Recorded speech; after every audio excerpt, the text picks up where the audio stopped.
Welcome back to my channel. Guys, season 3 के starting में हमें पता चलता है सेलेम में डार्क लॉर्ड लीजियन का राज शुरू हो चुका है। उसके फॉलोअर्स जो इतने दिनों से उसके आने का इंतजार कर रहे थे, वो सभी डार्क क्रिएचर्स हाजिर हो चुके हैं सेलेम के जंगल में, the birth place of Lucifer. रात के अंधेरे में सभी इकट्ठे होकर उसे वेलकम करते हैं, सर झुकाते हैं उसके सामने, सिवाय कुछ फुलिश एसेक्स वजह के।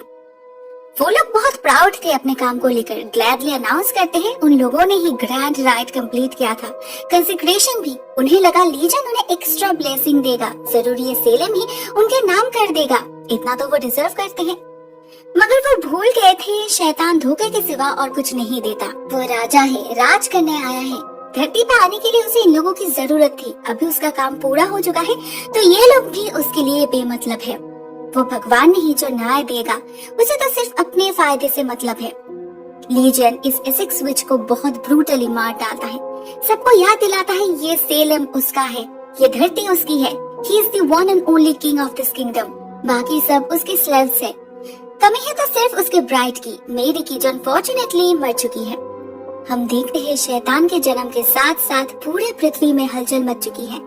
वॉर, डिस्ट्रक्शन, डिजीज, लोगों के घर जल रहे हैं, बच्चे अनाथ हो रहे हैं। सबसे बुरी हालत तो सेलेम के आसपास के गांव की है। हर दिन हजारों रिफ्यूजीज सेलेम आ रहे हैं शेल्टर के खोज में। मिस्टर हथौन तो उन्हें भगाना चाहते थे, मगर आइजैक जो अभी मिलिशिया का एक हिस्सा बन चुका है, वो सजेस्ट करता है इन लोगों को शेल्टर देने से उसका ही मैन पावर बढ़ेगा, तो हथौन भी मान जाता है। नेक्स्ट सीन में हम देखते हैं टिटुबा को। नहीं, उसकी मौत नहीं हुई, सिर्फ उसकी आंखें नहीं रही, मगर उसके अंदर पेट्रस की विजन अभी भी मौजूद है। तो पेट्रस ही उसे गाइड करता है, उसे अपने शहर में ले आता है और फिर अपनी शक्तियों से उसे फ्यूचर दिखाता है। टिटुबा देखती है एक भयानक नजारा, ऐसा फ्यूचर तो उसने इमेजिन भी नहीं किया था। वो देखती है डार्क लॉर्ड के राज में सब कुछ खत्म हो चुका है, पूरा सेलेम हेल फायर में जल रहा है, चारों तरफ तबाही छा चुकी है, हर जगह मौत का तांडव चल रहा है। कोई नहीं बच सकता उसके हाथ से, ना इंसान ना कोई विच। जिसने भी उसके इन्फर्नल स्लेवरी को एक्सेप्ट नहीं किया, उसकी मौत निश्चित है। टिटुबा बहुत डर जाती है, ऐसा तो उसने नहीं चाहा, लेकिन ये उसके कर्मों का ही फल है, उसके और मेरी का। पेट्रस उसे कहता है डार्क लॉर्ड को धरती पे लाके उसने जो गलती किया है उसे सुधारने का काम बस एक ही इंसान कर सकता है, मेरी सिपली। टिटुबा को उसे जगाना होगा। वो बच्चा उसके शरीर से ही जन्मा है, तो उसे मारना सिर्फ उसके लिए ही पॉसिबल होगा। लेकिन वो कैसे पॉसिबल है? जॉन तो ऑलरेडी अपने बिलवड मेरी को दफना चुका है। मगर टिटुबा इसे इम्पॉसिबल को पॉसिबल करती है। वो जमीन के नीचे से मेरी के लाश को खोद कर बाहर निकालती है और ले जाती है एसेक्स विचेस के सीक्रेट स्पॉट में। इस सब से बेखबर जॉन सेलेम की तरफ लौटने लगा था। रास्ते पर उसे कुछ नेटिव लोग दिखते हैं जो रिफ्यूजीज को लूट रहे थे, उनका खून कर रहे थे। जॉन दूर से ही गोली चलाने लगता है, कुछ लोग भाग जाते हैं और एक को गोली लगती है सर में, वो मर जाता है और फिर जिंदा होकर भाग भी जाता है। जॉन हैरान हो चुका था, ये कैसे हो सकता है। इसी बीच वहाँ सेलेम की मिलिशिया जा पहुँचती है और जॉन को कल्प्रेट समझकर पकड़ लेती है।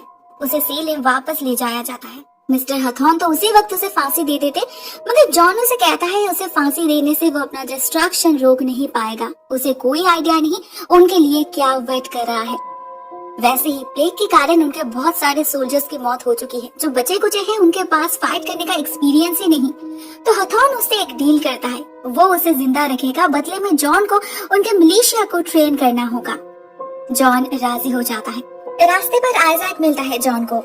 उसका बदलाव देखकर जॉन को बहुत अच्छा लगता है।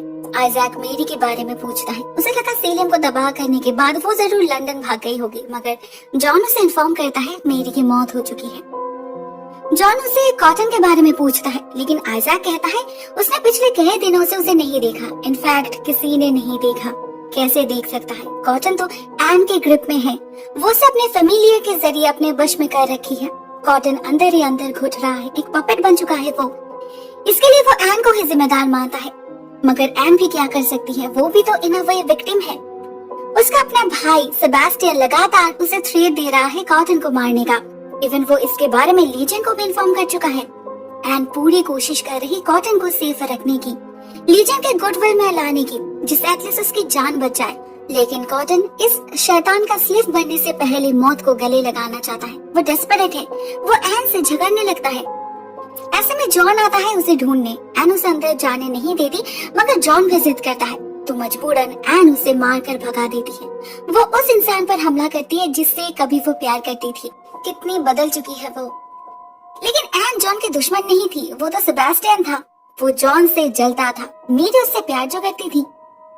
ये सेलिम जैसे 3 ग्रुप में बट चुका था, विचेस, विच हंटर्स और वो लोग जिन्हें इनके बारे में कोई आइडिया तक नहीं। लेकिन सेलिम में कोई और भी था जो किसी भी ग्रुप में नहीं आता था, वो थी मर्सी। हम देखते हैं इन्हीं कुछ दिनों में उसने खुद को संभालना सीख लिया है। अभी एक ब्रॉथल की मालकिन है वो, जहां वो हेल्पलेस लड़कियों को पनाह देती है। बदले में कोई पैसा नहीं लेती, बल्कि उनके शरीर से थोड़ा थोड़ा करके खून निकाल लेती है, जिससे वो अपनी जवानी, अपनी खूबसूरती बरकरार रख पाए। हम उसी ब्रॉथल में एक एलिस नाम की लड़की को देखते हैं, जो अपने चाचा से बचने के लिए यहाँ पर आई है, मगर उसे तो पता ही नहीं इसके बदले में उसे क्या कीमत चुकानी पड़ेगी। मर्सी पहले उसे डराना नहीं चाहती थी, इसीलिए कुछ नहीं कहती, सिर्फ उसके अंकल को मार डालती है। उसके शरीर के सारे हड्डी तोड़कर उसे खिड़की से नीचे फेंक देती है। किसी को कुछ पता ही नहीं चलता उसकी मौत कैसे हुई, और किसी को परवाह भी नहीं। इवन जब आइजैक पूछता है तब कोई उसका नाम तक नहीं बता पाता। लेकिन आइजैक बाकियों की तरह नहीं है, उसने बहुत कुछ देखा है जो बाकियों ने नहीं देखा। इस लाश को देखकर उसे बहुत अजीब लगता है। इवन डॉक्टर भी हैरान थे। उसी रात हम टिटुबा को देखते हैं। वो बाकी एसेक्स विचेस के साथ मिलकर मेरी को जिंदा करने की प्रोसेस शुरू कर चुकी है। इन सभी को पता है उनके भगवान ने, डार्क लॉर्ड ने उन्हें बिट्रे किया है। उन्हें वो कुछ भी नहीं मिला जो उन्होंने एक्सपेक्ट किया था, और ना कभी मिलने वाला। तो वो लोग अपने पूरे शक्ति का इस्तेमाल करके मेरी को नरक से वापस लाते हैं। मेरी फिर से जिंदा हो चुकी थी इस डार्क लॉर्ड का खात्मा करने, मगर एक कर्ज के साथ। इस जीवन में वो कभी भी सेलिम से बाहर नहीं जा पाएगी। पहले तो मेरी राजी नहीं होती, बहुत हो चुका, वो अभी और किसी की बात नहीं मानने वाली। मगर टिटुबा उसे वो फ्यूचर दिखाती है जो उसने देखा है। मेरी को वो लाशें भी दिखती है जिसमें जॉन हॉल्डन की लाश सबसे ऊपर थी। मतलब अगर उसने होने वाले दहशत को रोक नहीं पाया तो उसका फ्यूचर, उसका प्यार नहीं बचेगा। At the same time John से मुलाकात होती है सेबेस्टियन की। वो उसे कुछ कहने आया था, एक्चुअली मेरी के बारे में पूछने आया था वो। मगर जॉन उस पर आरोप लगाता है कि उसने मेरी के शरीर से सारा खून निकालकर उसे मार डाला। तब सेबेस्टियन समझ जाता है असल में क्या हुआ था। उसने जब मेरी को आजाद किया था तब उसके शरीर में इतना खून था जिससे वो खुद को बचा सके, मगर उसने अपनी जान के बदले जॉन की जान वापस कर दी। मेरी का खूनी वो नहीं है, जॉन है। सच्चाई को जानकर जॉन बहुत उदास हो जाता है। मेरी नहीं है ये, वो जैसे सहन ही नहीं कर पा रहा था। ठीक तभी उससे मिलने आती है मेरी। उसे अपने पुनर्जन्म के बारे में बताती है, उसके मिशन के बारे में बताती है, और अपने कर्ज के बारे में भी। जॉन प्रॉमिस करता है अभी से वो हमेशा उसका साथ देगा, हर हालत में। उन दोनों के बीच वो पहला वाला प्यार वापस आ चुका था। और उधर हम किसी और को भी सेलिम में लौटते हुए देखते हैं, एक अजीब से डार्क क्रिएचर को, एक कंकाल कीड़े मकोड़ों से भरा। वक्त पुलिस वाले को मारकर उसका शरीर अपना लेता है और पहुंच जाता है लीजन के पास। ना उसका नाम हमें पता है, ना पता है वो कौन है, लेकिन लीजन उसे देखकर बहुत खुश हो जाता है, उसे भाई बुलाकर वेलकम करता है, और हमें पता चलता है इसका नाम है सेंटिनल। नेक्स्ट मॉर्निंग नींद से जागने के बाद मेरी निकल जाती है अपने मिशन की तरफ, अपने ही घर में। मगर ये घर काफी बदल चुका था। इंटीरियर डिजाइन बिल्कुल ही चेंज हो चुका था। इल्यूशन और रियलिटी में फर्क करना मुश्किल हो रहा था। लीजन अपने माँ को देखकर बहुत खुश हो जाता है, लेकिन उसका भाई नहीं। वो मेरी को लेकर श्योर नहीं था, इसीलिए वो उस पर हमेशा नजर रखने लगता है। उधर जॉन से मिलने आती है टिटुबा। ये उसकी स्पिरिट थी जो जॉन को समझाने की कोशिश करती है कि वो मेरी के साथ है और उन्हें उनका भी साथ चाहिए।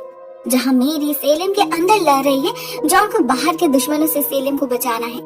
मिस्टर हथॉर्न ने जैसे कहा है उसे सोल्जर्स को ट्रेन करना है, क्योंकि असली जंग बहुत जल्द शुरू होने वाली है इंसान और शैतान के बीच। उसी सुबह आइजैक मिस्टर हथॉर्न को इन्फॉर्म करता है इस सस्पिशियस मर्डर के बारे में। आज जब वो क्राइम स्पॉट को इन्वेस्टिगेट करने गया था तब उसे इस आदमी के घर में एलिस दिखी। वो अपने अंकल की मौत से बिल्कुल भी दुखी नहीं लग रही थी, उल्टा बहुत खुश लग रही थी। आइजैक उसे पास वाले ब्रॉथल में एंटर करते हुए देखा है, तो उसका शक है इस केस के साथ इस ब्रॉथल का कुछ तो कनेक्शन है। मिस्टर हथॉर्न उसे इस मामले में ज्यादा ध्यान देने से मना करते हैं, कहते हैं वो खुद जाएंगे उस ब्रॉथल में इन्वेस्टिगेट करने। वो सच में जाते भी है, मगर कोई इन्वेस्टिगेट करने नहीं बल्कि अपना हिस्सा लेने। पूरा 50% प्रॉफिट चाहिए उसे। मर्सी देने के लिए राजी तो हो जाती है और इस आदमी को एक ड्रिंक ऑफर करती है जिसका टेस्ट मिस्टर हथोन को बहुत पसंद आता है। वो पूरा पी लेते हैं और अपने काम पे निकल जाते हैं, लेकिन कुछ देर बाद ही उसके हाथ पे बहुत इरिटेशन होने लगता है। चेक करने पर उसे पता चलता है उसके हाथ पे बहुत बड़े बड़े ब्लिस्टर्स आने लगे हैं। जब तक वो डॉक्टर के पास जा पहुंचते हैं तब तक उसके पूरे शरीर पे छाले पड़ चुके थे। हथौन समझ चुका था ये किसका काम है। वो भागता है मर्सी के पास और मर्सी एंटीडोट के बदले उसे अपने सामने झुकने पे मजबूर करती है, बिल्कुल किसी डॉग की तरह। हथौन के पास और कोई ऑप्शन नहीं था, उसे झुकना ही पड़ता है। मर्सी उसे उस वक्त के लिए एक डोज तो दे देती है, लेकिन इसका असर बस एक दिन ही रहेगा। मतलब इस आदमी को हर रात उसके पास वापस आना होगा अगर उसे जिंदा रहना है तो। मतलब सेलिम का मैजिस्ट्रेट अभी मर्सी का गुलाम बन चुका है। दूसरी तरफ एन को ऑर्डर मिलता है कॉटन को तैयार करने का। उसे चर्च में जाकर सेलिम वालों को अश्योर करना है कि बहुत जल्द सब कुछ ठीक होने वाला है। अभी उन लोगों के बीच ये गॉड गिफ्टेड चाइल्ड जो है। कॉटन इस मीटिंग को अटेंड करना बिल्कुल भी नहीं चाहता था, मगर उसे फोर्स किया जाता है, नहीं तो ये शैतान उसे जीने नहीं देगा। वैसे वो असल में कौन है वो तो सिर्फ कुछ गिने चुने लोगों को ही पता है, लेकिन सेलिम के लोग उसे जॉर्ज सिबली के नेफ्यू के नाम से ही जानेंगे, जिसका लीगल गार्डियन है सेबेस्टियन। वो दोनों मीटिंग के लिए तैयार हो रहे थे, तभी सेबेस्टियन मेरी को देखता है। वो बहुत खुश हो जाता है उसे जिंदा देखकर, मगर उसे ये भी पता है कि मेरी लीजियन की वुड बी ब्राइड है। उसकी और उसके भाई की नजर हमेशा मेरी पर है, इसीलिए मेरी ज्यादा रिएक्ट नहीं करती। ब्रेकफास्ट के बाद लीजियन और सेबेस्टियन निकल जाते हैं मीटिंग के लिए और ये सेंटिनल अपना नया खेल शुरू करता है। उसे मेरी के बारे में श्योर होना है, 100% श्योर, इसीलिए वो उस पर टॉर्चर शुरू करता है। पहले उसे हवा में लेविटेट करके रखता है, उसके बाद एक सांप को उसके अंदर घुसा देता है उसके कान से, जिससे वो जान सके मेरी के दिमाग के अंदर क्या चल रहा है। उधर मीटिंग हाउस में हम देखते हैं कॉटन वही सब कह रहा है जो उसे कहने के लिए कहा गया था। वो लीजियन के बारे में बहुत अच्छी अच्छी बातें बोल रहा है। कहता है ये बच्चा जॉर्ज सिबली का सारा पैसा सेलिम को बेहतर बनाने में लगाना चाहता है, जिसकी शुरुआत होती है इस मीटिंग हाउस रेस्टोरेशन से। जॉन भी प्रेजेंट था उस मीटिंग में। वो कॉटन की बातों से बहुत ज्यादा दुखी हो जाता है। उसने कभी सपने में भी नहीं सोचा था कॉटन एक विच का स्लीव बनेगा। वो कॉटन को डायरेक्टली कन्फ्रंट करता है, वो क्यों कह रहा है ये सब, मगर कॉटन उसे कुछ नहीं कहता। पता नहीं उसके दिमाग में क्या चल रहा था, क्या वो हार मान चुका था?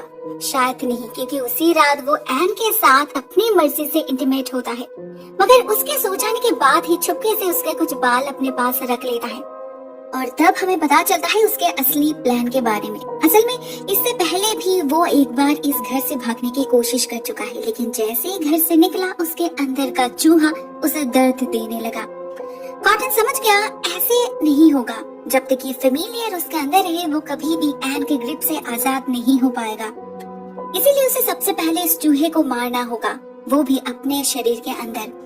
उसे पता है इसे कैसे करना है, उसे सारे इंग्रेडिएंट्स भी पता है, जिसमें मेन है विच हेयर। रात के अंधेरे में वो चोरी छुपे मिक्सचर को तैयार करने लगता है। वो घर से बाहर भी जाता है एक पौधे को ढूंढने के लिए और तभी एन उसे देख लेती है। कॉटन बहुत डर गया था, मगर हिम्मत नहीं हारता। वो एन के हाथ में कुछ फ्लावर्स थमा देता है, जिससे एन को लगे कॉटन अभी भी उससे पागलों की तरह प्यार करता है। रात के अंधेरे में बाहर निकला है सिर्फ उसके लिए इन फ्लावर्स को ढूंढने, मगर जॉन तो ये सब समझ नहीं पाया। उसे लगा कॉटन ने उसे बिट्रे किया है, तो वो बहुत सैड होकर इनमें बैठकर अकेले दारू पीने लगता है। तभी एक छोटा सा लड़का आता है उससे मिलने। इस बंदे का नाम है बिली और वो भी एक सोल्जर है। जॉन ने नोटिस किया है ये लड़का आज सुबह से ही उसके आगे पीछे घूम रहा है, बेमतलब तारीफ कर रहा है उसका। और जब वो सोल्जर्स को ट्रेन भी कर रहा था तब सबसे अच्छा यही परफॉर्म करता है। जॉन जानता था इस जंग में कोई रूल रेगुलेशन नहीं होने वाला, तो वो बाकियों को भी वही सिखा रहा था जो ये लड़का सबसे पहले कैप्चर करता है। हम समझ नहीं पाते ये जॉन से इतना चिपक क्यों रहा था, मगर असली झटका तो हमें तब लगता है जब हमें पता चलता है ये लड़का असल में कोई लड़का है ही नहीं बल्कि एक लड़की है। इसका कुछ तो इंटेंशन होगा हिडन, जो हमें अभी तक समझ नहीं आया। इस सब के बीच सेबेस्टियन भी लीजियन को लेकर घर पहुंच चुका था। उसका भाई सर्टिफाई करता है मेरी के दिल में उसके अगेंस्ट कोई ग्रज नहीं। नो आइडिया मेरी ने उससे अपने दिल की बात कैसे छुपाई जिससे वो इतना कन्विंस्ड हो गया। लीजियन भी अपने माँ को वापस पाकर बहुत खुश है। उसे लगा अभी मेरी सिर्फ उसकी है और किसी की नहीं, लेकिन मेरी को तो अपना काम पूरा करना है जो वो और पोस्टपोन नहीं कर सकती। वो उस दिन ही अटेम्प्ट लेती है। लीजियन को नहाते वक्त मेरी उसे कुछ देर तक पानी के नीचे फोर्सफुली होल्ड कर रखती है और जब वो पानी के नीचे हेल्पलेसली स्ट्रगल कर रहा था तभी मेरी उसे चाकू से स्टैब करने लगती है। बार बार उसका पूरा शरीर घाव से भरने लगता है, उसके खून से पानी का रंग लाल होने लगता है। मेरी अपनी जान लगा देती है इस शैतान को खत्म करने के लिए, मगर फाइनली कर नहीं पाती। कैसे कर सकती है? असली लीजन तो यहाँ था ही नहीं, वो तो उसके सामने खड़ा है और ये उसका भाई है जो लीजन के रूप में आकर मेरी का फाइनल टेस्ट ले रहा था, जिसमें मेरी कंप्लीटली फेल कर गई। अब क्या होगा? उसने शैतान को धोखा देने की कोशिश की है, उसकी सजा तो मेरी को मिलेगी ही, लेकिन कौन सी सजा? इस बात पे लीजियन और सेंटिनल आर्ग्यू करने लगता है। सेंटिनल चाहता था मेरी को जान से मार डालना, मगर लीजियन जानता था मेरी मौत से नहीं डरती। उसके दिमाग में कुछ और प्लान था और वैसे भी वो नहीं चाहता उसके रहते कोई और उसके ऊपर हुक्म चलाए, भले ही वो उसका भाई क्यों ना हो। उसके कहने पर सेंटिनल मेरी को एक कमरे में ले जाता है और उसके माथे को एक पेक्यूलियर बॉक्स में डाल देता है। ये सोल ट्रैप है जिसमें अभी मेरी को कैद रहना होगा जब तक लीजियन चाहे तब तक। उसी रात सीलिम के आसपास एक बहुत भयानक धमाका होता है। जमीन कांप उठती है, आसमान लाल हो जाता है और पूरा गांव राख से भर जाता है। नेक्स्ट डे सबको पता चलता है पास के गांव में हमला हुआ है। ये भी जरूर उन फ्रेंच और नेटिव लोगों का ही काम होगा। जॉन उसी वक्त वहां जाना चाहता था। जरूर वहां लोगों को उनके मदद की जरूरत होगी, लेकिन मिस्टर हथॉर्न और बाकी सिलेक्टमैन उसे जाने नहीं देते। कल उस गांव में हमला हुआ है, आज सेलेम में हो सकता है। बेहतर होगा जॉन यहाँ पर रह के सेलेम की रक्षा करे। पूरे गांव को सील कर दिया जाए और जो रिफ्यूजीज आए हैं उन्हें जंगल में भेज दिया जाए। जॉन राजी नहीं होता, वो बिली के साथ रवाना हो जाता है उस गाँव की तरफ। इधर सेलिम में मेरी की हालत खराब हो चुकी थी। उसका शरीर बेबस था मगर उसकी सोल तड़प रही थी। मेरी अपने शक्तियों से इससे निकलने की कोशिश करती है, मगर जिस प्रिजन को खुद शैतान ने बनाया है उसे वो कैसे तोड़ सकती है? वो चिल्लाने लगती है, जो सेबेस्टियन सुन लेता है। वो मेरी से सच्चे दिल से प्यार करता था, तो वो उसे ऐसे दर्द में देखकर सहन नहीं कर पा रहा था, मगर अपने लॉर्ड के अगेंस्ट भी तो वो नहीं जा सकता। सेंटिनल उसे एक बहुत ही ब्राइट रेड स्टोन देता है, रेड मर्क्यूरी, जिसे ये लोग एंजल्स टीयर कहते हैं। सेबेस्टियन को इसे डिलीवर करना होगा। किसे और क्यों वो हमें आगे पता चलेगा। हम जॉन और बिली को देखते हैं। वो उस गांव में पहुंच चुके थे जो अभी एक खंडर बन चुका है। कहीं कुछ भी जिंदा नहीं है, सभी लाशें जलकर राख बन चुकी है। अचानक उन्हें कुछ लोगों की आवाज सुनाई देती है। वो दोनों छुप जाते हैं और देखते हैं ये वही फ्रेंच और नेटिव लोग हैं जो ज़ोंबीज यहाँ किसी हुडद व्यक्ति से मिलने आए हैं। जॉन देखता है ये हुडद व्यक्ति और कोई नहीं सेबेस्टियन है और वो इन लोगों को वही रेड मर्क्यूरी हैंडओवर करने आया है। जॉन को नहीं पता ये क्या है और ये लोग इसके साथ क्या करने वाले हैं, तो बिली जाती है उसे पता करने। वो छुपके से इनके गाड़ी में छुप जाती है। इधर सेबेस्टियन घर वापस आ जाता है और हमें उनके प्लान के बारे में पता चलता है। असल में ये रेड मर्क्यूरी एक बहुत ही फेटल ऑब्जेक्ट है, just like an atom bomb. ऐसा डिस्ट्रक्शन सिर्फ इसी से पॉसिबल है। ये सब कुछ लीजियन का चाल है। शैतान का तो बस यही काम है, लोगों के बीच दुश्मनी पैदा करना, मैनिपुलेट करना, जिससे हम इंसान एक दूसरे पर ही शक करें। ऐसे ही तो वो इंसानों को एक दूसरे के खिलाफ लड़ाता है, जंग छेड़ता है। इस बार भी वो वही करेगा।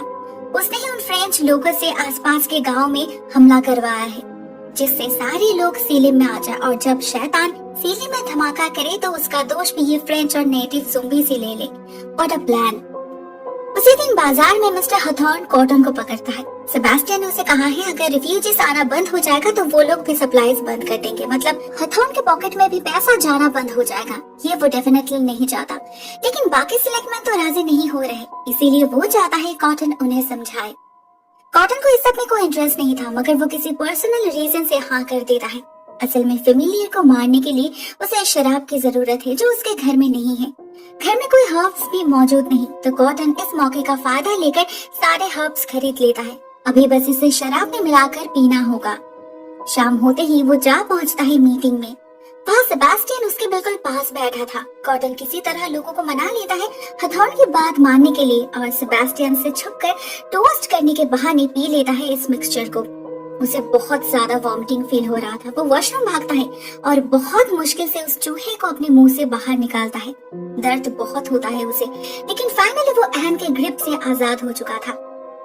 उधर आइजैक उस आदमी के मर्डर को काफी सीरियसली ले रहा था, क्योंकि उसे पता चल चुका था उस ब्रोथल की मालकिन मर्सी है। उसे पता है वो उन लड़कियों के साथ क्या करने वाली है, लेकिन आइजैक फिर से ये सब होने नहीं दे सकता।